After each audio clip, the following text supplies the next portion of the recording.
There's a new owner at Michigan International Speedway, and his name is Kevin Harvick. That's right. He's now won, 3 out of the last 4 Michigan races? The last 2 August races, I know for sure. So, yeah, 3 out of the last 4. He's been pretty good at Michigan recently, it's safe to say. But, man, he dominated today, but he had to get some good restarts there at the end. And I'm going to tell you this, short Michigan races, it was a good one. Michigan's had some pretty not-so-good races in the past. And this one was a shorter one since we're doing the doubleheader. It was only 156 laps. Well, overtime made it like 160 laps, but it was only 156 laps compared to the normal 200 laps, so about 45 laps shorter than normal. And it ramped up the intensity a bit. The stages were only 40 laps apiece, and then the last stage was a little under 80 laps, I guess. I guess that's how the math works. And it was a pretty entertaining race. We had some, I guess, good time cautions for entertainment purposes, made the fuel mileage interesting. Then we got some late restarts. The choose cone rule, or the choose rule, whatever you want to call it, was a huge success, and I loved it. It made the restarts, seeing everyone choose. I think NBC did a great job of showing what the cone meant and how it was used and how drivers chose between each side. I thought they did a great job with that. I think that's a great decision by NASCAR that will continue to be a success going forward. So, yeah, let's get into Michigan today. So, Kevin Harvick dominated the day, led the most laps. He swept the stages. He won the race, but he didn't get it easily. It's not like last year or 2 years ago when he led like 140 laps or something and just easy breezy, checkered flag win. He actually had to fight for it this time. Late in the race, there was a caution. He actually lost the lead on a restart to Chase Elliott. Elliott was like 7th or something on the under caution, and he was the first car to go to the inside, gets a great restart on the inside, and takes the lead. And he's holding off Harvick for a few laps. I'm like, oh my gosh, is Chase Elliott going to show up out of nowhere and win at Michigan? Wow. Then there's another caution. Elliott has the top, and he loses the lead on the bottom. And Harvick eventually gets to Kyle Busch. It looked like he moved him at first, which I was like, wow, that's a bold move, Harvick. But it looks like it was just air in between them. According to what I've seen and heard so far, Kyle Busch wasn't that mad. He understood that it was just air under the car that moved him out. And then Harvick was obviously upset that he moved him, but then finally realized, oh, it was just the air. Okay, good. That would have sucked if I ruined his day by doing that. But, yeah, so then we got the invert, and we'll get into that later. But let's get into it. So Harvick, as I said, dominated. Some other guys that were good today. Hamlin, once again, was up front. Keselowski was up front. I guess the big three. I don't like that term, but the big three was up front. Kyle Busch was up there leading some laps. He was running up front, ends up getting a top 5 on the day. He's had a struggle of a year, so him to get a top 5, take some risks at the end with the choose cone, choosing which lane to go in to see where he would restart to try to get the win. That was very interesting. Bubba Wallace almost had a shot there at the end. He ends up getting a top 10 on the day, and then some playoff implications, I would say. Guys like Tyler Reddick. Who else? Tyler Reddick didn't have a hot day. Byron didn't have a great day. Johnson got 1 stage point, but Eric Jones, he got some good stage points, ended up with an 11th place finish. I don't know how much he closed the gap on the playoffs. We'll look into that a little bit tomorrow after tomorrow's race. And yeah, that's pretty much your day. We'll go through the finishing results, talk about anything we need to during that. But Kevin Harvick with his 5th win of 2020. 5th, man. Him and Hamlin now have 10 wins out of the 21 races, and then you add Keselowski's 3 onto that, and they've been kicking butt this year. But yeah, Harvick's team, they got this intermediate package down. It seems like, especially at the longer high-speed tracks. They got that win at Indianapolis. They got a win at Pocono. They got a win here at Michigan. I expect them to be very competitive tomorrow, but I do want to see how they do in traffic. They're going to be starting 20th tomorrow, so I think it'll be interesting to see how they do in traffic. Second place, Brad Keselowski, native Michigan boy with a really good day. Got a really good restart there at the end. Was able to get back into second place. I expect him to be competitive tomorrow again if he can get back up through the field. Fight for his first Michigan win, so look out for him. But yeah, just a really good day for him. Good points day.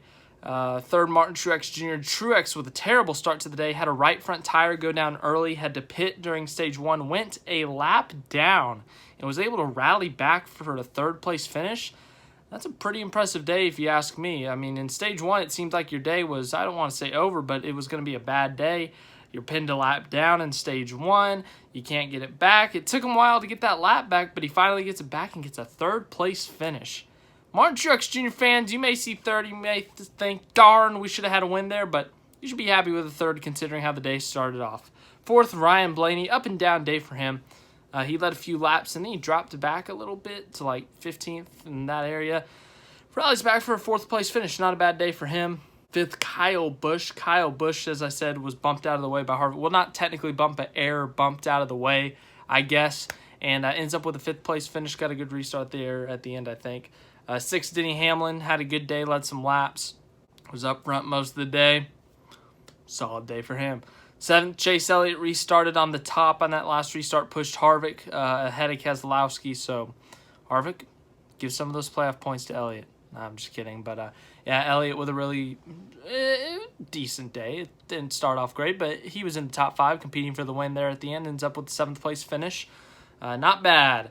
8th, Joey Logano. Joey Logano led the first 20 or so laps, whatever that first competition caution was, and fell back after that, was in like 17th or something, and top 10.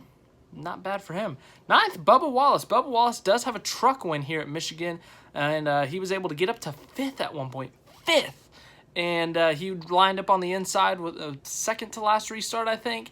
And he had split 3 wide between Elliott and Hamlin. They were all battling for second. Harvick was able to pull away a bit. And then a caution came out, and Bubba kind of fell back before the caution and then ends up with the top 10. So a good day for Bubba Wallace, but he is still in a must-win when it comes into the point situation. 10th, Kurt Busch. That was my race pick. He was up in the top 3 early on in this race. Strategy, I think, just shuffled him back a bit, but a good top 10 finish for him. 11th, Eric Jones. As we said, he was in the top 5 actually for a good majority of the day. Of course, Eric Jones, as we know this week, was told that he would not be returning to Joe Gibbs Racing at the end of the season, but he probably will get offers from teams like Hendrick Motorsports, Chip Ganassi, etc., etc. We've talked about this, but 11th place finish. You know, considering how some of the results have gone this year, I think an 11th place finish is a decent finish, but considering how they ran early on in the day, I bet they would have wanted to finish better. I think they had a better car than where they finished. Tomorrow, I think, is a really good opportunity again for them to show up, try to not shock the world, but, you know, win, lock themselves in the playoffs, and prove everyone wrong.